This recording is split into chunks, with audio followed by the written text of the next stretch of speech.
யோபு 1ஆம் அதிகாரம் 1-3 வசனம் படிக்கலாம். யோபுவை பற்றி இந்த நாள்ல தியானிக்கிறோம். யோபு அப்படிங்கிறது ஒரு எபிரேய பெயர். யோபு அப்படின்னா துன்பப்படுத்தப்பட்டவன் அல்லது பாதிக்கப்பட்டவன். ஒரு 3 மீன் இருக்கு. துன்பப்படுத்தப்பட்டவன், அடுத்து பாதிக்கப்பட்டவன், அல்லது தேவனிடத்தில் திரும்புகிறவன். One who returns to God, அல்லது the afflicted one or the persecuted one. 3 அர்த்தம் இருக்கு. இந்த 3ம் யோபியுடைய வாழ்க்கையில் உண்மைதான். இந்த 3 அர்த்தத்துக்கும் ஒரு பொதுவான ஒரு பெயராக தான் யோபியுடைய வாழ்க்கை இருக்கு. இவர் வந்து ஊட்ஸ் அப்படிங்கிற ஒரு தேசத்துல வாழ்ந்தாரு. இது எந்த தேசத்துக்கு பக்கத்துலன்னா ஏதோம். ஏதோம்னா யாரு? ஏதோம் தேசத்தை ஸ்தாபித்தது யாரு தெரியுமா? ஏசா யாரு? யாக்கோபுடைய பையன். வாக்குத்தத்தத்தை கொடுத்து அந்த லேண்டை கொடுத்தாரு. ஏதோம் தேசம் வந்து ஒரு செம்மண் பூமி. அந்த தேசத்துக்கு பக்கத்துலயும் கல்தேய தேசம். கல்தேயர்கள்னா யாருன்னா பாபிலோனியர்கள் வாழ்ந்த தேசம் தான் கல்தேய தேசம். அந்த தேசத்துக்கு பக்கத்துல இந்த தேசம் இருக்கு. ஆதியாகமும் 46:13 படிக்கலாம். யோபு யார் அப்படின்னு பைபிள் சொல்லுங்க. ஆதியாகமம் 46:13.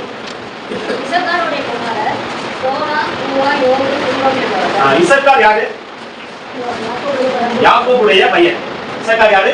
யாக்கோபுடைய பையன். அப்ப யோபு யாருன்னா யாக்கோபுடைய பேரன். யோபு யாரு? எத்தனை பேருக்கு இந்த சங்கி தெரியும்? தெரியாம யோபு ஏன்னா ஆதியாகமம் ஒரு பக்கத்துல இருக்கு, யோபு ஒரு பக்கத்துல இருக்கு. யோபு யாருன்னா யாக்கோபுடைய பேரப்பிள்ளை. யாக்கோபுக்கு நிறைய பேரப்பிள்ளைகள் இருக்கு, நிறைய ஆண் பிள்ளைகள் இருக்காங்க.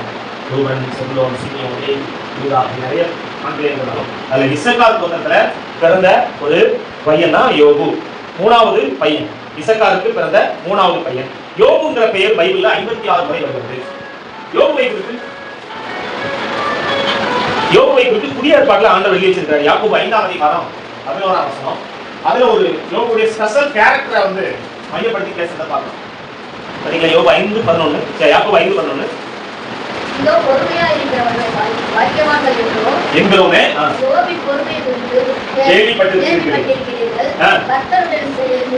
கர்த்தருடைய செயலின் முடிவையும் கண்டிருக்கிறீர்கள். கர்த்தர் மிகுந்த உறக்கமும் இரக்கமும் உள்ளவராய் இருக்கிறார். ஆமா, யாக்கோபு சொல்றாரு, யோபுவை பத்தி பேசுறாரு. பாருங்க, ஆதியாகமத்துக்கும் யோபு புத்தகத்துக்கும் யாக்கோபு புத்தகத்துக்கும் தொடர்பு இருக்கு. ஆவியானவர் வந்து இந்த இன்டர்லிங்க் பண்ணி வச்சிருக்காரு. யோபுவை குறித்து ஆவியானவர் சொல்லும்போது யோபு பொறுமையா இருந்தாரு. கர்த்தருடைய செயலின் முடிவு எப்படி இருந்துச்சு? அவருக்கு வெற்றிமான ஆசீர்வாதத்தை கொடுத்து அவரை ஆசீர்வதித்து உயர்த்தினார் அப்படின்னு போட்டது. இந்த யோபு புத்தகத்தை எழுதுறது யார் அப்படிங்கிறதுல பல கருத்து வேறுபாடுகள் இருக்கு, பல கருத்துக்கள் இருக்கு. அதுல நான் சொல்றேன், ஒண்ணு வந்து அதை எழுதுறது யார் அப்படின்னா மோசே அப்படின்னு சொல்றாங்க. யூத குருக்கள் எல்லாம் இதை தான் நம்புறாங்க. ட்ரெடிஷனல் யூத் அப்படின்னு சொல்றாங்க. யூதர்கள் இதை தான் நம்புறாங்க. மோசே எழுதியிருக்க வேண்டும். ஏன்னா ஆதியாகமம், யாத்திராகமம், இந்த 5 ஆகமங்கள், முதல் 5 ஆகமங்கள் எழுதுறது யாரு? மோசே. அந்த யோபு வாழ்ந்தது யார் காலத்துல? அந்த ஆதியாகம முற்பிதாக்களின் காலத்துல யோபு வாழ்ந்ததுனால இந்த யோபு புத்தகத்தை அவர் தான் எழுதியிருக்க கூடும் அப்படின்னு சொல்லி இது ஒரு வியூ. அடுத்து என்ன சொல்றாங்க அப்படின்னா, யோபுவே அந்த செல்ஃப் ஆட்டோபயோகிராபியா அவரே எழுதிக்கலாம் அப்படின்னு சொல்றாங்க. ஏன்னா நிறைய இடத்துல அவர் சொல்றாரு, நான் பிறந்த நாள் சபிக்கப்படுவதாக, தன்னை குறித்து தன்னை சொல்ற மாதிரி அவர் சொல்றாரு. கர்த்தர் கொடுத்தா, கர்த்தர் எடுத்தா, கர்த்தருடைய நாமத்துக்கு தன்னை குறித்து தானே ஒரு ஆட்டோபயோகிராபி மாதிரி தான் அந்த லிட்டரரி ஸ்டைல் இருக்கு. அந்த புத்தகம் எழுதப்பட்ட ஸ்டைல் எப்படி இருக்கு? ஆட்டோபயோகிராபி மாதிரி இருக்கிறதுனால, சுயசரிதையாக இருக்கிறது போல இருக்கிறதுனால அவரே எழுதிருக்கலாம் அப்படின்னு சொல்றாங்க. இன்னும் சிலர் என்ன சொல்றாங்கன்னா, எலிகு இருக்கலாம். ஆதியாகமும் சரியா யோபு 32 - 37 வசனத்துல இந்த யோபு பேசுறதெல்லாம் ரெக்கார்ட் பண்ற, அதாவது விருத்தாப்பியர் வந்து பேசணும்னு நான் பொறுமையா இருந்தேன் அப்படின்னு சொல்லுவாரு. அதெல்லாம் ரெக்கார்ட் பண்ணி இருக்கிறது எலிகு யாருன்னா யோபுடைய நண்பர்கள் ஒருவர், அவரா இருக்கலாம் அப்படின்னு சொல்றாங்க. இன்னும் சிலர் என்ன சொல்றாங்க அப்படின்னா, சாலமோன் எழுதிருக்கலாம் அப்படின்னு சொல்றாங்க. சாலமோன் எழுதிருக்கலாம் சொல்றாங்க, எலிகு எழுதிருக்கலாம் சொல்றாங்க, மோசே எழுதிருக்கலாம் சொல்றாங்க. இப்படி பல வியூஸ் இருக்கு. ஆனா நமக்கு எதுவுமே தெரியாது. ஏன்னா பைபிள் எந்த இடத்துலயும் அதுக்கான சான்றுகள் இல்லை. ஆனா ஒரு இடத்துல சான்று இருக்கு. ஆல் ஸ்கிரிப்சர், வேத வாக்கியங்கள் எல்லாம் தேவனுடைய ஆவியால் அருளப்பட்டிருக்கிறது. இந்த ஆவியானவர் நம்முடைய பிரயோஜனத்திற்காக வைத்திருக்கிறார் மாத்திரம் சொல்ல முடியும். இது எழுதப்பட்ட காலம், அதாவது முற்பிதாக்கள் காலம், ஆபிரகாம், ஈசாக்கு, யாக்கோபு அவர்கள் வந்து வாழ்ந்த காலங்கிறதுனால கிமு 2000 இருந்து 1800 ஆண்டுக்குள்ள இந்த புத்தகத்தை எழுதியிருக்கலாம். கிமு 2000 இருந்து 1800 வரைக்கும் இதை எழுதிக்கலாம் அப்படின்னு சொல்றாங்க. இதை எப்படி எதனால இதை சொல்றாங்கன்னா, யோபு 1ஆம் அதிகாரம் 5ஆம் வசனத்துல யோபு வந்து அவருடைய நாவுரை முடிகிறது. ஒருவேளை குமாரர்கள் பாவம் செய்து தேவனை தங்கள் இருதயத்தில் குறித்திருப்பார்கள் என்று சொல்லி அவர்களை அழைத்தான். பரிசுத்தப்படுத்தி அதிகாரமாய் இருந்து அவர்கள் எல்லோருடைய ஏகத்தை பற்றியும் சர்வாங்க தகன பலிகளை செலுத்துவார். இந்த தகன பலி செலுத்துற, அதாவது இந்த இந்த மாதிரி குடும்பத்துக்காக தகன பலி செலுத்துறது, இதெல்லாம் வந்து மோசையுடைய காலத்துக்கு முன்னால இருக்கு. நியாயப்பிரமாண காலத்துக்கு முன்னால. நியாயப்பிரமாணம் வந்து மோசையுடைய காலத்துல தான் நியாயப்பிரமாணம் என்ன செஞ்சு கொடுக்கப்பட்டுச்சு. அப்போ இந்த பலி செலுத்துறது யார்? நோவா பலி செலுத்துறாரு, ஆபிரகாம் பலி செலுத்துறாரு, ஈசாக்கு பலி செலுத்துறாரு, இப்படி ஒவ்வொருத்தரும் பலி செலுத்துறாங்க இல்லையா? அதனால இது அந்த காலத்துல இருக்கலாம் அப்படின்னு கணிச்சிருக்கிறாங்க. யோபு வந்து ஒரு ஆசாரியனை போல, அவர் ஒரு பிரீஸ்ட் போல, அவர் வந்து தன்னுடைய குடும்பத்துக்காக பலி செலுத்த இருக்கிறாரு. ஆனா கண்டிப்பா இது வந்து நியாயப்பிரமாணம் கொடுக்கப்பட்டதுக்கு முன்னால, மோசையினால நியாயப்பிரமாணம் கொடுக்கப்பட்டதுக்கு முன்னால, அதாவது ஆதி அந்த லேவியராகம புத்தகம் எழுதப்பட்டதுக்கு முன்னால இது இந்த யோபினுடைய சம்பவம் நடந்திருக்கும் அப்படின்னு சொல்றாங்க. யோபு எத்தனை ஆண்டுகள் உயிர் வாழ்ந்தாருன்னா கிட்டத்தட்ட 200 ஆண்டுகள் வாழ்ந்தாரு அப்படின்னு சொல்றாங்க. 200 ஆண்டுகள். எப்படின்னா ஆதியாகமம் சரி, யோபு புத்தகம் கடைசியில் சரின்னா யோபு 2 நாள் இருந்து தன் பிள்ளைகளை கட்டி எத்தனை வருஷம் உயிரோடு இருந்தாங்க? 140 வருஷம். அதாவது எப்படி கணக்கு போடுறாங்கன்னா 140 வருஷம். அப்போ வந்து 40 வயசுல கல்யாணம் ஆயிடுச்சுன்னா, இந்த காலத்துல 40 ஈசாக்கு கல்யாணம் ஆச்சு, 40 வயசுல கல்யாணம் ஆச்சுன்னா அடுத்து வாலிப பிள்ளைகள், அது பெரிய தேவைப்படுறது. அப்போ 60 வயசு, அப்போ 60 வயசு அவர் 30 வந்துக்கலாம். அப்போ ஒரு 140 இருக்கு. அப்போ 140 ஒரு 60 எவ்வளவு? 200 அப்படின்னு ஒரு ரவுண்டா ஒரு கணக்கா போட்டுருக்காங்க. இதுக்கு எல்லாமே ஆதாரம் கிடையாது, இதெல்லாம் ஒரு கணக்கு. ஆனா அவர் வந்து 140 ஆண்டுகள் உயிரோட உபத்திரப்பட்ட பிறகு எத்தனை ஆண்டுகள் இருந்தாரு? 140 ஆண்டுகள் இருந்தாங்கிறது பைபிள் ரெக்கார்டிங்களா பைபிள் சொல்ற உண்மை. இப்ப இது யோபினுடைய வாழ்ந்த காலத்தை குறித்து சொல்லப்பட்டிருக்கிறது. இவர் வந்து ஆனா யோபு புத்தகமும் ஆதியாகம புத்தகமும் ஒரே காலத்தில் எழுதப்பட்டிருக்கணும். ஏன்னா இசக்காருடைய பையனா இருக்கிறதுனால அந்த காலத்துல எழுதப்பட்டிருக்கணும்னு சொல்றாங்க. இதெல்லாம் வந்து யோபு புத்தகத்தை குறித்ததான கொஞ்சம் சில ஒரு சின்ன ஒரு இன்ட்ரோடக்ஷன் நான் உங்களுக்கு சொல்லியிருக்கேன். இந்த யோபு புத்தகத்தை உங்கள்கிட்ட நான் வந்து பேசுறதுக்கு முன்னால இந்த புத்தகத்தை முழுசா நான் ஆடியோட கேட்டேன். அப்படி ஆடியோட கேட்கறதுக்கு கிட்டத்தட்ட 2.5 மணி நேரம் ஆச்சு. யோபு புத்தகம் முழுசும் ஆடியோல என்னுடைய ஆடியோ பைபிள் இருக்கு, ஆடியோ பைபிள கேட்கறதுக்கு 2.5 மணி நேரம் ஆச்சு. இதை தயார் பண்றதுக்கு எனக்கு 4 மணி நேரம் ஆச்சு. எத்தனை மணி நேரம் ஆச்சு? 6 மணி நேரம். என்ன ஆயிருக்கு? 6 மணி நேரம் ப்ரிப்பரேஷன் பண்ணிட்டு தான் உங்களால பண்ணிட்டு யாராவது கொட்டாய் விட்டீங்க? ஆமென். சும்மா வரல, உங்களுக்குனால நான் வந்து ஏதோ ஒன்றை சொல்லிட்டு போகணும்னு வருவேன். ஆமென். இதுக்காக ஜெயிச்சுட்டு எனக்காக உழைச்சிருக்கேன். இல்லையா? ஆமென். ஆமென். நீங்க எல்லாரும் 1 மணி நேரம் கொடுக்குறீங்க அப்படின்னா 1 மணி நேரம்ங்கிறது ஒரு 40 பேர் இருக்கீங்க அப்படின்னா 40 மணி நேரம் ஆச்சு. 40 மணி நேரம் தான் கிட்டத்தட்ட எத்தனை நாள் ஆச்சு? 1.5 நாளுக்கு மேல. அதனால இந்த நேரங்களை நீங்க கருத்தா பயன்படுத்திக் கொள்ளுங்கள். கர்த்தர் உங்களை ஆசீர்வதிப்பாராக. இந்த யோபு புத்தகம் கற்றுக் கொடுக்கக்கூடிய முதல் பாடம் என்ன அப்படின்னா, யோபுனாலே நமக்கு என்ன ஞாபகம் வரும்?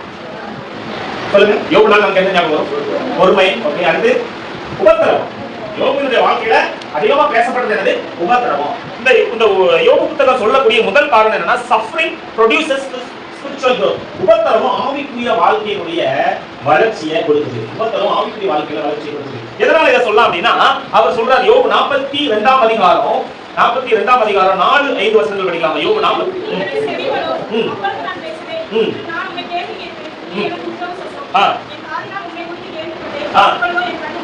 பாருங்க, ஃபர்ஸ்ட் வந்து காதினால கேட்டேன்.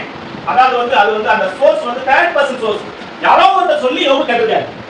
யெகோவா தேவன் இப்படி இருப்பாரு, அவர் இப்படி இருப்பாரு, அவருடைய குணம் இப்படி, அவருடைய சுபாவம் இப்படி அப்படின்னு சொல்லி யாரோ ஒருத்தர் சொல்லி கேட்டிருக்கிறார். ஆனா உபத்திரவப்படுறதுக்கு முன்னால அவர் கேள்விப்பட்டிருந்தார். ஆண்டவருக்கு என்ன பண்ணாரு?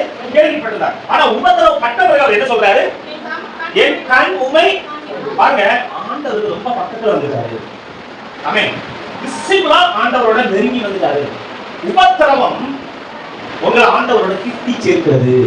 இல்லையா? அதனாலதான் அவரு பவுல் சொல்றாரு, உபத்திரவமோ நாசமோ மோசமோ பட்டயமோ அந்த நேரம் இருக்க முடியுமா? எதுவும் கிறிஸ்துவின் அன்பை விட்டு பிரிக்க மாட்டாது என்று நிச்சயித்திருக்கிறேன், நிர்வாணமோ அப்படின்னு அது நிறைய இடத்துல சொல்லுவார். அப்போ உபத்திரவம் வந்து பாடுகள் வந்து எப்பவுமே அந்த ஆண்டவரோட நெருக்கி சேர்க்கிறதாக இருக்குது. பாடுகள் ஆண்டவரோட சிசியானாலும்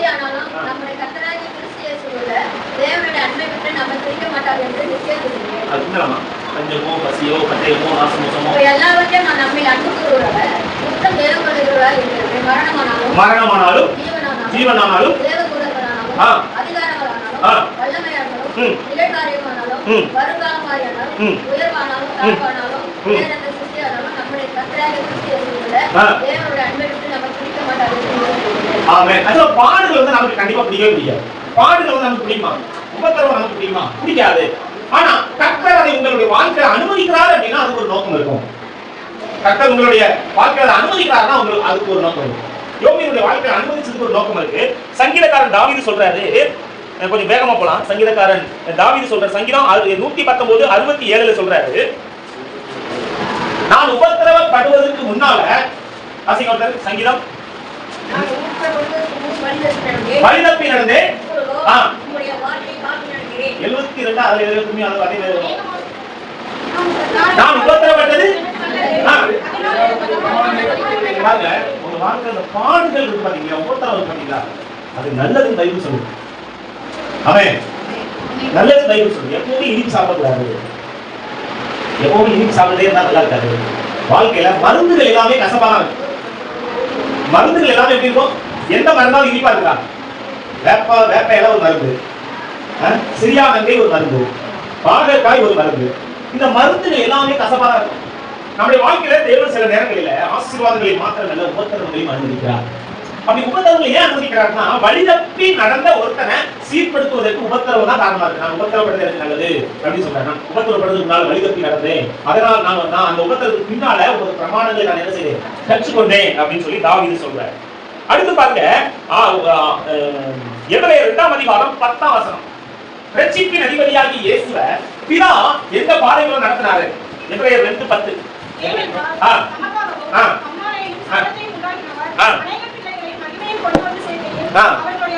அவர்களுடைய ரட்சிப்பின் அதிபதியை உபத்திரவத்தினால பூரணப்படுவது. இயேசுவே பூரணம் எப்படி பூரணப்பட்டது? எப்படி இயேசுவே எப்படி பூரணப்பட்டார்? உபத்திரவத்தில தான் பூரணப்பட்டார். உபத்திரவங்கள் நடுவுல பண்ணார். இயேசு உபத்திரவத்துல நடுவுல பண்ணாரா? ஆமென். ஒரு செப்புக்கான மலையில கொண்டு போய் அவரை என்ன பண்ணாங்க? தள்ள போனாங்க. அவரை வந்து பேலி பிசாசின் மகன் சொன்னாங்க. இன்னும் கெட்ட அவருடைய பிறப்பை கொச்சைப்படுத்தி பேசினாங்க. எங்களுடைய தகப்பன் யாருக்கு தெரியும்? உங்க தகப்பன் உனக்கு தெரியுமா அப்படின்னு கேட்டாங்க. அப்படின்னா என்ன மீனிங்? எங்களுடைய தகப்பன் யாருன்னு தெரியும், உங்க அப்பா யாருன்னு தெரியுமாடா அப்படின்னு கேட்டாங்க. இயேசு அவருடைய பிறப்பை ரொம்ப கொச்சப்படுத்தினாங்க. ஏன்னா அவர் பரிசுத்தாவினால கன்னி மரியாதை உட்புவித்து பிறந்ததுனால அந்த பிறப்பை கூட கொச்சைப்படுத்தி பேசினாங்க. அவரை பிசாசுகளின் தலைவன் சொன்னாங்க. பெயர் சொல்லிலே கொண்டு பிசாசு பாவிகளின் சிநேகிதன் சொன்னாங்க. போஜன பிரியன் அப்படின்னு சொன்னாங்க. எத்தனையோ உபத்திரவங்களை அவருக்கு என்ன பண்ணாங்க? விரோதமா சொன்னாங்க. ஆனா அந்த உபத்திரவங்கள் அவரை உருவாக்க செய்தது, அவரை உருவாக்கினது. என்ன இடத்துல வாசிக்கலாம்? என்ன இடத்துல வாசிக்கலாம்? எபிரேயர் 5:8. அதே எபிரேயர் 5:8 குமாரனா இருந்தும் அவர் ஒரு குமாரன். அவர் அவருடைய ஸ்டேட்டஸ் என்னது? தேவனுக்கு சமமாய் இருக்கிறார். தேவனுக்கு சமமாய் இருக்கிறார், சன் ஆஃப் காட். ஆனாலும் அவர் வந்து பட்ட பாடுகள் லேண்ட் ஒபீடியன்ஸ் அப்படி போட்டார். எப்படி ஒபீடியன்ஸ் கற்றுக்கொண்டார்? அவர் வந்து ஆடப்பட்டுதான் அவருக்கு பழக்கம். அவருக்கு ஆடப்பட்டுதான் பழக்கம். அவர் சொல்ல ஆகும், அவர் தகவல ஆடப்பட்டுதான் பழக்கம். வானத்தில் பூமியில் சகல அதிகாரம் எனக்கு கொடுக்கப்பட்டதுன்னு சொல்றாரு. அப்படி எல்லா அதிகாரத்தையும் கொண்டு இருந்த ஒருவர் என்ன பண்றாரு? கீழ்ப்படிதல் எப்படி கற்றுக்கொண்டார்? தன்னுடைய தகப்பனுக்கும் தாய்க்கும் கீழ்ப்படிந்திருந்தார் அப்படின்னு போடுது. மரியாதை வந்து ஒரு டீனேஜ் கேர்ள். மரியாதை யாரு? ஒரு 18-20 வயசு, ஒரு 18 வயசு. ஆனா ஒரு சின்ன இளம் வாலிப பெண். இந்த இளம் வயதுல அந்த அம்மாவுக்கு திருமணம் ஆகுது. அந்த அம்மாவுக்கு கீழ்ப்படிந்திருந்தார். அவங்க அப்பா யாரு? ஒரு தச்சன். அவர் ஒரு மேசையை உருவாக்குகிறவர். இவர் யாரு? அகில உலகத்தையும் உண்டாக்கினவர். இவர் அகில உலகத்தையும் உண்டாக்கினவர். ஆனா கீழ்ப்படிதலை கற்றுக்கொண்டார். ஆமென். கீழ்ப்படிதலை அவரை வந்து தேவன் சேனையில் தக்க பரிசுத்தர் பரிசுத்தர் பரிசுத்தர் ஓயாம என்ன செய்து புகழ்ந்து கொண்டிருக்கிற இடத்துல இருந்தவர் துண்ட கட்டிக்கிட்டு சீடர்களின் காமங்களை கருதினார். ஆமென். கீழ்ப்படிதல் என்ன? சிலுவை மரண வரியெல்லாம் அவர் கீழ்ப்படிதவராகி தன்னை தானே தாழ்த்தினார் அப்படின்னு போடுறது. அவர் தாழ்மையை கற்றுக்கொண்டார், கீழ்ப்படிதலை கற்றுக்கொண்டார், பொறுமையை கற்றுக்கொண்டார், அடங்கி இருந்தலை கற்றுக்கொண்டார். அப்போ இந்த உபத்திரவம் தான் இதெல்லாம் நமக்கு கற்றுக் கொடுக்கிறது. பாடுகள் தான் இதை கற்றுக் கொடுக்கிறது. குமாரனால் இருந்தும் பட்ட பாடுகளினாலே அவர் என்ன பண்ணாராம்? கீழ்ப்படிதலை கற்றுக்கொண்டார். அப்ப நீங்க ஏதாவது ஒன்றை கற்றுக்கொள்ளணும் அப்படின்னா நீங்க அடங்கி இருந்து பழகணும், நீங்க கீழ்ப்படிய பழகணும். பாருங்க, சங்கீதம் 117:19. சங்கீதம் 117:19. சங்கீதம் 105:19. 105:19.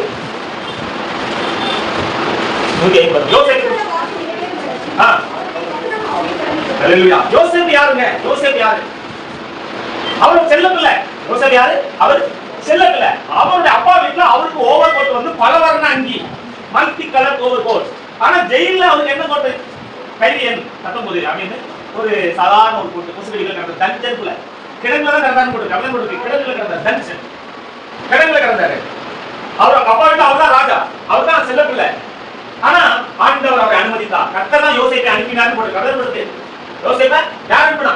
கர்த்தர் தான் அனுப்பினாரு. இவர் கண்ட சொப்பனங்கள் எல்லாம் பெருசா இருந்துச்சு.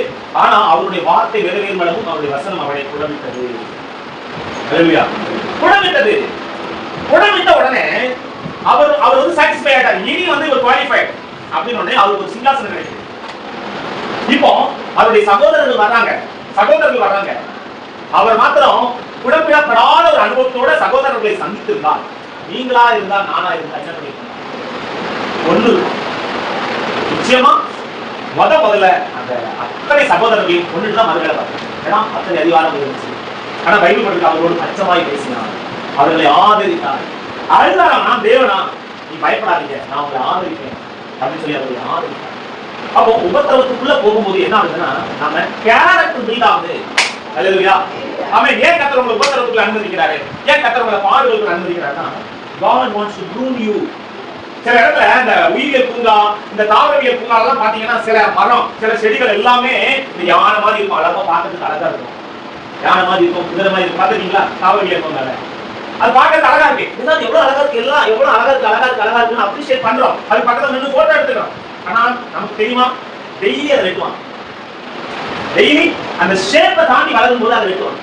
அதை வெட்டலாம்னா அது கிளைகள் இங்கேயும் அங்கேயும் அது அப்படி இருக்கும். யாரும் பக்கத்துல கூட பார்க்க மாட்டாங்க, ஏதோ காட்டி வெளியே நினைச்சுக்கணும்.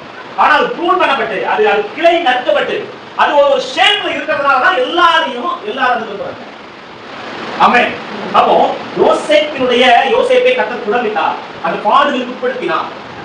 ஆமென். இதா குமாரனாக இருந்த அவரை என்ன பண்ணாருமா? பாடுகளுக்கு உட்படுத்தினார். அப்போ உபத்திரவம் என்ன பண்ணுது அப்படின்னா உங்களை சீர்படுத்துது. அப்போ நம்ம ஃபிட் ஆகுறோம். ஆண்டவர் விரும்புகிற ஒரு ஷேப்புக்கு வந்துடுறோம். உபத்திரவங்கிறது என்னன்னா it will shape you. இப்ப பாருங்க, இந்த பகுதி இருக்கியா, இந்த பகுதி பாத்தீங்களா, இந்த பகுதி லவ் ஹேண்ட்னு சொல்லுவாங்க, டயர்னு சொல்லுவாங்க. நமக்கு கல்யாணம் ஆகணும் அப்படின்னா இந்த பகுதியெல்லாம் நல்லா இருக்கு. ஆனா அது பிறகு நமக்கு தொப்பை வந்து அந்த சைடுல சதப்படும். இதுக்கு என்ன எக்ஸசைஸ் சொல்றாங்க? இப்படி சொல்லி பீஸ் பண்ண சொல்றாங்க. இப்படி என்ன பண்ண சொல்றாங்க? இப்படி பண்ணும்போது என்ன ஆகுது? இந்த சதை இருக்கு பாத்தீங்களா, பீஸ் பண்ணப்படுது. அது என்ன பண்ணப்படுது? க்ரஷ் பண்ணப்படுது. அது இப்படி நசுங்க இந்த பகுதி வந்து என்ன ஆகுது? ஒரு ஷேப்புக்கு வருது. அதுபோலதான் அந்த உபத்திரவத்தின் புகைக்குள்ள நம்ம நடத்தும்போது நம்மள ஃபிட்னஸ்க்கு கொண்டு வராது. ஹல்லேலூயா. ஆமென். நம்மள என்ன செய்றாரு? ஒரு ஃபிட்னஸ்க்கு கொண்டு வராரு. யோபினுடைய வாழ்க்கையில உபத்திரவத்தை அனுமதிச்சு அதுக்கான ரீசன் ஆண்டவர் யோபில சொல்லவே கிடையாது. அப்போ நீங்க உபத்திரவம் உங்க வாழ்க்கையில வருது அப்படின்னா மேன்மை பாராட்டணும். உபத்திரவம் இல்ல, பவுல் சொல்றாரு மேன்மை பாராட்டணும். நான் அவர் நிறைய பேர் சொல்வார், இத்தனை முறை அடிக்கப்பட்டேன், இத்தனை முறை நிர்வாணத்துல இருந்தேன், இத்தனை முறை வந்து பசியில இருந்தேன், இத்தனை முறை பட்டினியில இருந்தோம், இத்தனை முறை கல்லெறிந்தோம், 1 முறையே 40 தரம், 3 முறை நான் என்ன செய்யப்பட்டோம்? அடிக்கப்பட்டோம். அது எதை மேன்மை பாராட்டுறாரு? மேன்மை பாராட்டுறாரு. அப்போ எனக்கு வந்து உபத்திரவத்துல மேன்மை பாராட்டுறோம். 3 முறை நான் ஆண்டவர்கிட்ட கேட்டேன், அவர் என்ன சொல்றாரு? என் கிருபை உனக்கு போதும்னு சொல்றாரு.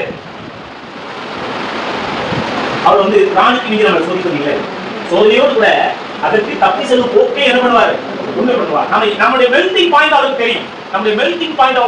இதுக்கு மேல ஹீட் பண்ணா தாங்காது. இப்போ ஒரு சாதாரண அந்த டைல் ஓடு பாத்தீங்களா, நம்ம கூரை போடுற ஓடு, அதை செஞ்சு அடிக்க பச்சை மண்ணில் செஞ்சு அப்படி வச்சோம்னா மழை பெஞ்சா கரைஞ்சு வரும். ஆனா அதை வந்து ஒரு சூளைக்குள்ள வச்சு நெருப்புக்குள்ள ஒரு குறிப்பிட்ட சென்டிகிரேட் அளவுக்கு சூடு படுத்தின பிறகு அதனுடைய கலர் மாறிடுது. அதனுடைய தண்ணி மாறிடுது. பிறகு வந்து கட்டடத்துக்கு மேல அதை வரிசையா அடிக்க வைக்கிறாங்க. எவ்வளவு கலஞ்சாலும் அந்த மண்ணு கரையுது. எவ்வளவு மழை பெஞ்சாலும் அந்த மண்ணு கரையுது இல்ல. இப்போ அந்த டைல வந்து நல்ல விலை கொடுத்து வாங்குறாங்க எல்லாருமே. அந்த ஓடை, அந்த ஓடை சீம ஓடை என்ன ஓடு சொல்லுவீங்க, அந்த ஓடை எல்லாரும் விலை கொடுத்து வாங்குறாங்க. அது வந்து ஒரு அழகா ரெட் கலர்ல ரெட்டிஷா மாறிது, நிறைய லட்டங்கள் இருக்குது, பார்க்க ஒரு ஷேப் இருக்குது. இது போலதான் உபத்திரவத்தின் புகையில தான் கர்த்தர் நம்மை தெரிந்து கொண்டார். கட்டளப்பட்ட பைபிள்ல உபத்திரவத்தின் புகையில நான் நினைச்சிட்டேன். அப்ப பாடுகள் வந்த உடனே பேக் துண்டக்கானும் துணியக்கானும் ஓடக்கூடாது. ஆமென். பாடுகள் வரும்போது துண்டக்கானும் துணியக்கானும் நினைச்சக்கூடாது, ஓடக்கூடாது. ஆண்டவருக்கு எது கேள்வி கேட்கக்கூடாது. ஆண்டவர் எது கண்ணுக்கான ஆண்டவரே, காதுக்கான ஆண்டவரே, மூக்குக்கான ஆண்டவரே பேசக்கூடாது. யோபு உதடுகளால் பாவம் செய்யலன்னா போடுது. ஆமென். அவர் என்ன சொன்னார்? கஷ்டப்படுத்தா கர்த்தருடைய நாமத்துக்கு ஈஸியா அதெல்லாம் சொல்ல முடியாது. அந்த கேரக்டர் இருந்தாலும் தான் சொல்ல முடியும், பக்குவம் தான் சொல்ல முடியும். யோபுவை அந்த பக்குவம் உங்க வாழ்க்கையில் உபத்திரவத்தை பாதையில போறீங்களா? அழுகையின் பள்ளத்தாக்கு உருவ நடந்து அதை செழிப்பான நீருக்குள்ளாய் மாற்றிக் கொடுக்க உதவியா இருக்கு. ஆமென். அதுக்குள்ள நீங்க நடக்கணும். அதை தாண்டி வர கர்த்தர் உங்களுக்கு உதவி செய்வார். எப்பவுமே உபத்திரவமாகவே இருக்காது. அமாவாசை உங்களுக்கு இருந்துச்சுன்னா பௌர்ணமி உங்க வாழ்க்கையில வந்து இருக்கும் கண்டிப்பா. ஆமென். ஆமென். ஆண்டவர் என்றைக்கும் கைவிட மாட்டார். ஆமென். அவர் உங்களை தள்ளிவிட மாட்டார். அவர் உண்மை உள்ளவர். அவர் பிசாசுக்கு சேலஞ்ச் பண்ணாம யோபு கிட்ட சொல்லவே கிடையாது. அவன் நம்மளை குறித்து ஆண்டவர் எத்தனை முறை சேலஞ்ச் பண்ணாரோ தெரியல, நம்ம எத்தனை முறை ஆண்டோட ஊக்க உடைச்சிட்டோமோ தெரியல. அது ஆவி மண்டலத்தில் நடக்கிறது நிறைய நம்ம சொல்ல மாட்டார். ஆவி மண்டலத்தில் நடக்கிறது நிறைய காரியங்கள் நம்ம சொல்ல மாட்டார். அப்ப பாருங்க வசனம் தெளிவா சொல்லுது. அப்போ பெயின் வலிகள் வந்து இன்டிமசி கிரியேட் பண்ணுது, ஆண்டவரோட உள்ள உறவை அதிகப்படுத்துது. Trials mature believers. உங்களுடைய வாழ்க்கையில் வருகிற உபத்திரவங்கள் உங்களுக்கு வந்து முதிர்ச்சியை உண்டு பண்ணுது. உங்க வாழ்க்கையில் என்ன உண்டு பண்ணுது? முதிர்ச்சியை உண்டு பண்ணுது, முதிர்ச்சியை உண்டு பண்ணுது. No pain no pain no gain. ஆமென் ஆமென். வலி இல்லாம வாழ்க்கையில ஆசீர்வாதம் இல்ல, தேவனிட நமக்கு நடத்துறாரு.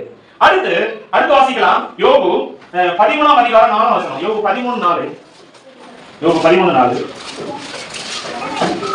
நீங்கள் பொய்யை பிழைக்கிறவர்கள், நீங்கள் எல்லாரும் காரியத்துக்கு உதவாத வைத்தியர்கள். என்ன இடத்துல சொல்லுவாரு? அலட்டுண்டாக்குகிற தேற்றரவாளர்கள் அப்படின்னு சொல்லுவாரு. யோபு 14:1 நினைக்கிறேன். நீங்கள் எல்லாரும்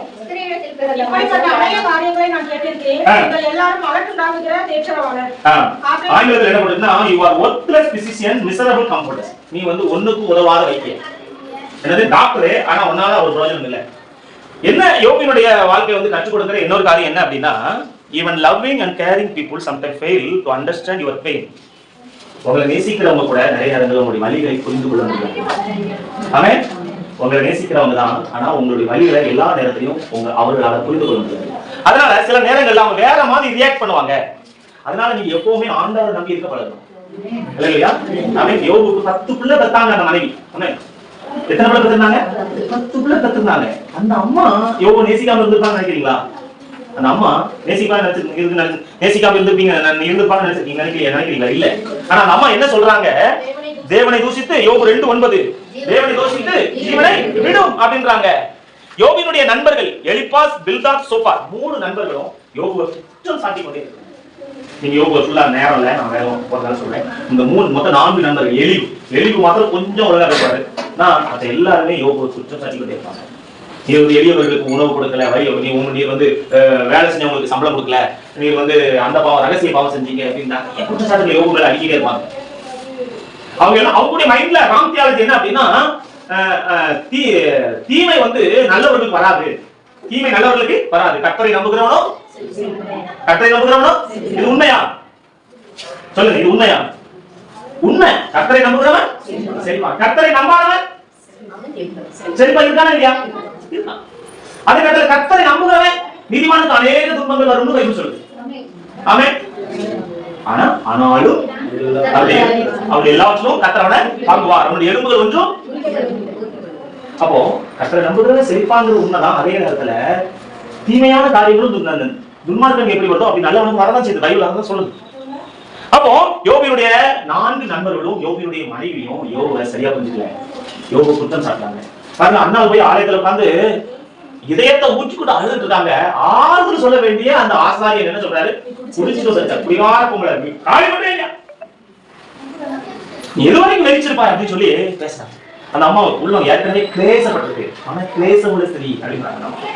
எனவே ஏற்கனவே நான் வந்து போயிருக்கேங்கய்யா, நீங்க இன்னும் அந்த மாதிரியான வார்த்தைகளை நீங்க பேசுறீங்க. பாருங்க, ஏலியால நம்மளுடைய மைண்டையோ அந்த இருதயத்தையோ ரீட் பண்ண முடியல.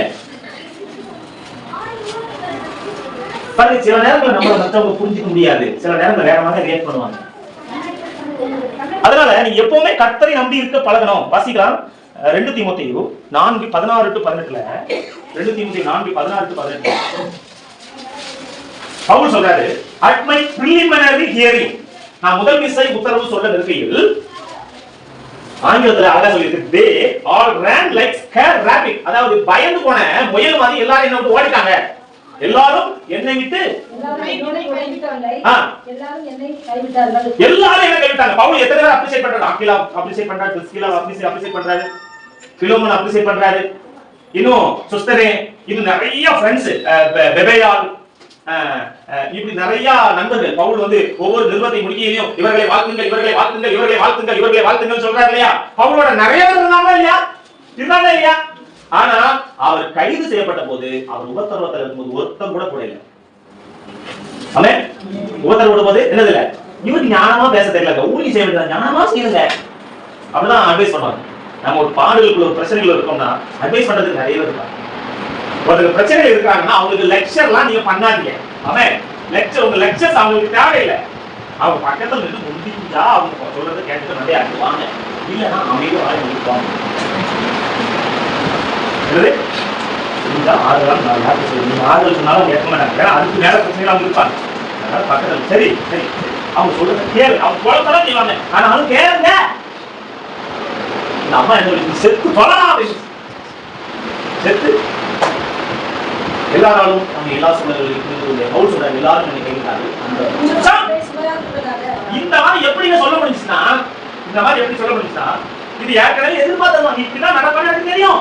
இயேசுவே சொல்றாரு, பேதுருவை பார்த்து சொல்றாரு, நீ என்ன அப்படி சோப்பலாம் போடாத, நீ ரொம்ப சோப்பலாம் போடாத, வாழ்விலும் காவலிலும் சாவிலும் உண்மை பின்பற்றி வர நான் ஆயத்தமா இருப்பேன். தெரியுப்பா, சேவல் 3 தடவை போறது, நீ 2 தடவை போறதுனால 3 தடவை நானா நானா நானா எல்லாரும் கேட்கிறாங்க. நீங்கள் எல்லாரும் என்னை தனியை விட்டு காலம் வரும், மேய்ப்பனை வெட்டுவே ஆடுகள் சிதறடிக்கப்பட்ட வார்த்தைகளை நீங்கள் எல்லாரும் என்னை தனியை விட்டு காலம் வரும், ஆனாலும் நான் தனிக்கிறேன் என்றால் என்னோட இருப்பாரு.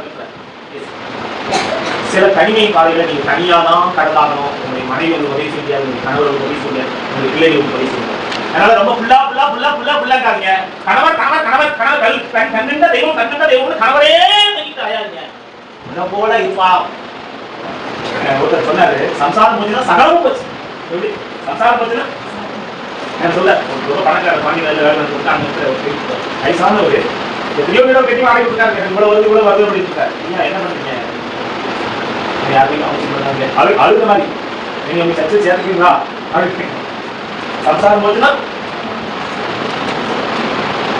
சம்சாரமும் பண்ணாலும் கர்த்தர் அல்லையா? ஆமென் ஆமென். இந்த உலகத்துல எதுவுமே நடக்க மாட்டேங்குது, கர்த்தரை நம்பி இருக்கிறார். ஆமென். நம்பிக்கை கர்த்தர் பேரில் இருக்கும்படி நான் இவைகளை சொல்கிறேன் ஒரு வசனம். ஆமென் ஆமென். பாருங்க, யோபு அந்த இடத்துல, பவுல் அந்த இடத்துல எவ்வளவு மெச்சூரான வார்த்தை சொல்றாரு. 2 தீமோத்தேயு 4:16 அந்த குற்றம் அல்லேலூயா ஆமென் எல்லாரும் கைவிட்டா கூட ஆண்டவர் உங்களுக்கு துணையா வருவார். ஊட்டிய வீட்டுக்குள் வந்தவர் உங்க வீட்டுக்குள்ள வருவார். சிங்கம் வீட்டுக்குள் வந்தவர், சிங்கங்களின் வாயை கட்டினவர் உங்க கூட வருவார். அக்னி சூளைக்குள்ள வந்தவர் உங்க கூட வருவார். அவர் மாத்திரம் தான் யாரும் வர முடியாத இடத்துக்கு வர முடியும்.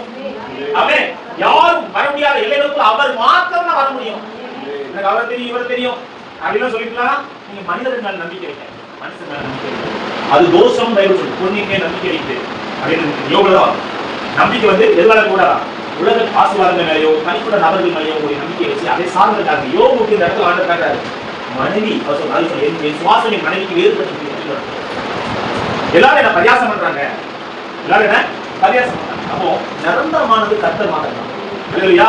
சிங்கத்தின் வாயிலிருந்து ரட்சிக்கப்பட்டேன் அப்படின்ற I snatched away, I was snatched away from the lion's jaw. அதாவது சிங்கத்தினுடைய அந்த வாய் வந்து அவ்வளவு அது அந்த நீங்க டிஸ்கவரி சேனல்ல பாத்தீங்கன்னா எத்தனை டன் பவர் அதுல வரும் அப்படின்னு போட்டு அது இந்த முதல்ல அதெல்லாம் அந்த பவர் ஒரு இறைய கம்பி அப்படி அது எழுப்ப நோக்கிறதுக்கு அவ்வளவு ஆற்றல் வரும். அதனால சிங்கத்தின் வாய் என்றும் நான் ரட்சிக்கிறேன் அப்படின்னு என்னன்னா பவுல வந்து இந்த கிளாடியேட்டர்னு சொல்லுவாங்க. அந்த கொலோசியம் எல்லாரும் பார்த்துட்டு அந்த காலத்துல உபத்திரவப்படுத்துறதுக்கு சிங்கத்து கூட சண்டைப்பட வைப்பாங்க. மனிதர்கள் எப்படி சிங்கத்து கூட சண்டைப்பட வைப்பாங்க. அவங்களையும் உபத்திரவப்படுத்தும் போது சிங்கத்தினுடைய சண்டைப்பட விட்டுருக்காங்க. அதனால சொல்றாரு, I was snatched away from the jaw of the lion's mouth அப்படின்றாரு. நான் சிங்கத்தின் வாயிலிருந்து ரட்சிக்கப்பட ஆல்மோஸ்ட் என்ன சிங்கம் கடிக்கிறதா இருந்துச்சு, கர்த்தரை காப்பாத்துனாரு. ஆமென் ஆமென் ஆமென் ஆமென். தாவீது சொல்றாரு, பாண்டாமிருகத்தின் கொம்புல இருக்கும்போது நீ என்ன நினைச்சீங்க? நினைத்தது நீ அந்த அவ்வளவு பாடுகள்ல கல்யாணம் போயிருக்காங்க, அவ்வளவு பாடுகள்ல கல்யாணம் போயிருக்காங்க கத்துட்டாங்க. அதனால யாரும் மேல எனக்கு கோவம் இல்லை.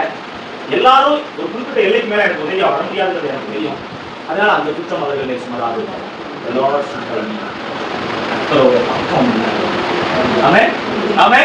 இப்பவுமே ரொம்ப தயாராகிங்க, ரொம்ப புள்ள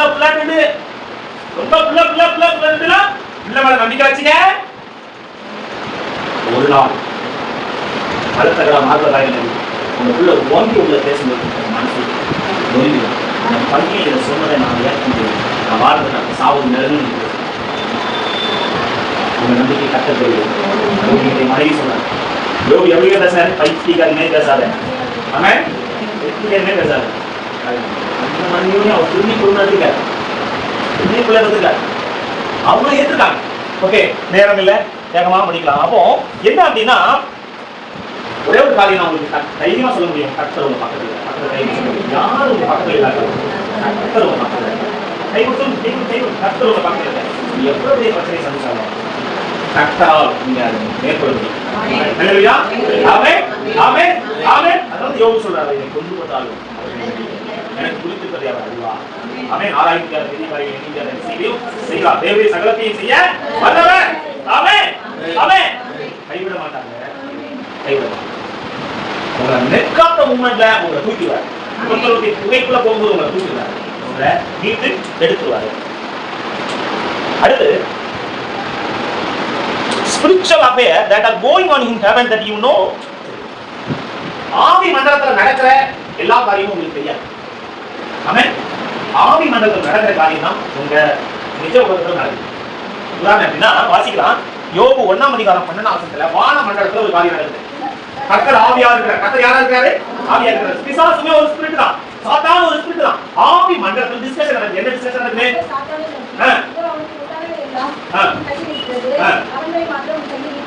இது ஆண்டவரும் சாத்தானும் பேசிக்கிறாங்க. ஆண்டவர் வந்து யோபு வந்து நல்ல சாட்சி, உத்தமன், சன்மார்க்கன், தேவனுக்கு பயந்து கொள்ளாமல் தொழுகிறவன், அவனை போல புரிய யாருமே இல்ல அப்படிங்கிற ஒரு நல்ல டெஸ்டிமனி கொடுக்குறாரு ஆண்டவர். பிசாசு சொல்றான், விருதாவாக தேவனுக்கு பயந்து நடக்கலாம், நீ ஒரு கையை பிரியை ஆசீர்வதித்து அவனுடைய சுற்றில என்ன செஞ்சது? வேலி அடைத்து அதனாலதான் அவன் உண்மை தேவிக்கிறான் இல்லடா அப்படிங்கிறார். இந்த போட்டி நடக்கிறது யாரும் தெரியாது. நிறைய நேரத்துல நம்ம பண்ற பாடுகளுக்கு காரணமே அங்க நடக்கிற போட்டிதான். ஆமென். ஆமென். ஆமென். ஆமென். இதை நீங்க புரிஞ்சுக்கணும். வான மண்டலத்துல சில காரியங்கள் நடக்குது. அதுதான் வித்தியாசப்படுறத அது தீர்மானிக்கும். ஸ்பிரிச்சுவல் சில நேரத்துல இதை நம்ம சொல்லியும் தர மாட்டேன். எதனால அந்த பிரச்சனைகளை சொல்லியும் தர மாட்டேன். அமைதியா இருந்துவார். சாத்தான்கிட்ட ஒரு சவால் இருக்குது. ஒரு அமைதி யோகிட்ட சொன்னாரா எங்கேயாவது இப்படி சாத்தான் வரமாட்டா? எனக்கு சவால் பேருக்கே சொன்னார். பிசாசு உன்னை சுவையினால் படைக்கும்படிக்கு உத்தரவு பெற்றுக்கொண்டா நான் உனக்காக வேண்டிக் கொண்டே நீ குணப்பட்ட பின்பு ஒரு சகோதரரை திடப்படுத்துன்னு சொல்லி யோகு பேருக்கே சொன்னார். யோகுட்ட சொல்லவே இல்லை. அதனால யோகு ஆண்டவர் கேட்கிறார் பாருங்க. யோகு 11ஆம் அதிகாரம் 21-23 என்னை விட்டு தூரப்படுத்தும்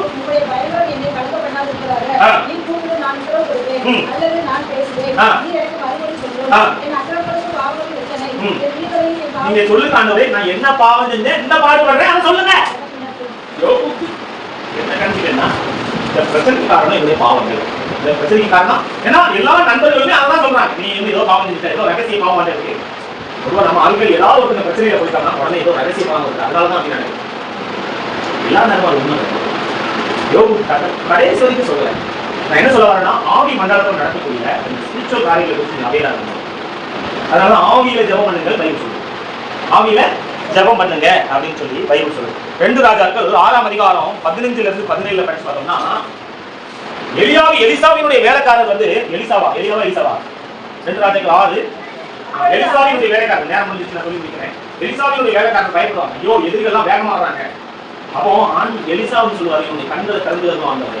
கண்களை அப்ப ஆவி மண்டலத்துல பார்க்கலாம். அவர்களோடு கூட இருப்பவர்களை காட்டியும் அதில் அக்னிமயமான ரதங்களாலும் குதிரைகளாலும் அந்த மலை நிறைந்திருக்கிறத எலிசாவினுடைய வேலைக்காரன் பார்க்க.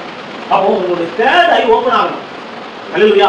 உங்க வாழ்க்கையில் இருக்கிற பிரச்சனைகள், போராட்டங்கள், அதுக்கான காரணம் என்னங்கிறத உங்களுடைய மனக்கண் திறக்கப்பட்டாதான் இதை புரிஞ்சு கொள்ள முடியும். அதுக்கு ஏற்றபடி உங்களால் சொல்ல முடியும். யோபுக்கு அந்த வெளிச்சம் அந்த நாட்களில் இல்ல. இப்போ நமக்கு பரிசுத்தாவியானவர் கொடுக்கப்பட்டிருக்கிறார். இல்லையா? பரிசுத்தாவியானவர் நமக்கு என்ன செஞ்சிருக்காரு? கொடுக்கப்பட்டிருக்காரு. நீங்க ஆவி மண்டலத்தில் நின்று பழகினீங்கன்னா, ஆவிக்குள்ள ஜெபிச்சீங்க அப்படின்னா, அந்த வாக்குக்கடங்காக தெரிவிச்சு சொல்றாங்க, அந்நிய பாஷையில ஜெபிக்கணும். அந்நிய பாஷையில நீங்க அதிகமா ஜெபிக்க உங்களுடைய ஸ்பிரிட் வெளியே ஓபன் ஆகும். உங்க ஆவி மண்டல விஷயம் ஓபன் ஆகும். அப்படி நார்மலா சிலர் எப்பவுமே ஒரே அந்நிய பாஷை ரெக்கிபால ஆதாரா எப்பவும் இதே வார்த்தை பேசிட்டே இருக்காங்க. என்ன செய்யணும்? ஆவிக்குள்ள ஜெபம் பண்ணி ஆவி மண்டலம் பலப்படுத்தி உள்ளான மனிதர்களை வல்லமையா பலப்படுத்தி உங்களுடைய மனக்கண்களை கர்த்தருக்கு பிரகாசமான மனக்கண்ணை திறந்துருவார். அவர் சொல்றார், உங்களுக்கு பிரகாசமான மனக்கண்ணை தரணும்னு சொல்லி என்ன செய்யறேன்? ஜெபம் பண்றேன்னு சொல்றாரு. அப்போ உங்களுக்கு பிரகாசமான மனக்கண்கள் திறக்கப்பட்டுச்சுன்னா ஆவி மண்டலத்தில் நடக்கிறது என்ன அப்படின்னு இப்போ ஆவியானவர்களுக்கு இருந்தா அவர் சொல்லிக் கொடுப்பார். இதுல சொல்ல இன்ன இடத்துல அவன் பாளையம் இறங்குவான் என்று சொல்லி இன்ன இடத்துக்கு நீ போகாதபடிக்கு எச்சரிக்கையா இரு என்று சொல்லும்போது, இஸ்ரவேல் ராஜாவோ இன்ன இடத்துக்கு போகக்கூடாது என்று சொல்லி தேவன் மனுஷன் தன்னோடு கூட எச்சரித்து சொன்னதை ஆல்ரெடி பார்த்து அநேகம் தரம் தன்னை பார்த்து. அப்போ உங்களுக்கு பிசிக்ஸ் தெரியா, கெமிஸ்ட்ரி தெரியா, பாட்டரி தெரியா, சுவாலஜி தெரியா, இதெல்லாம் கணக்கு கிடையாது.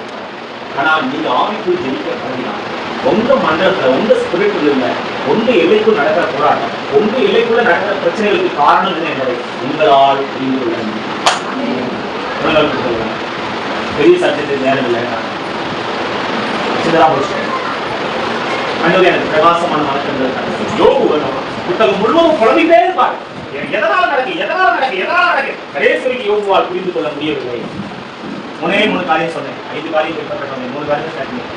ஒண்ணு என்னன்னா, உபத்திரவத்தின் பாதையில் நீங்க போகும்போது அது நல்லதுன்னு நம்புங்க. தேவன் உங்களை உருவாக்குவார். தேவன் உங்களை உருவாக்கி கொண்டிருக்கிறார் என்று சொல்லி அதை ஏற்றுக்கொள்ளுங்க.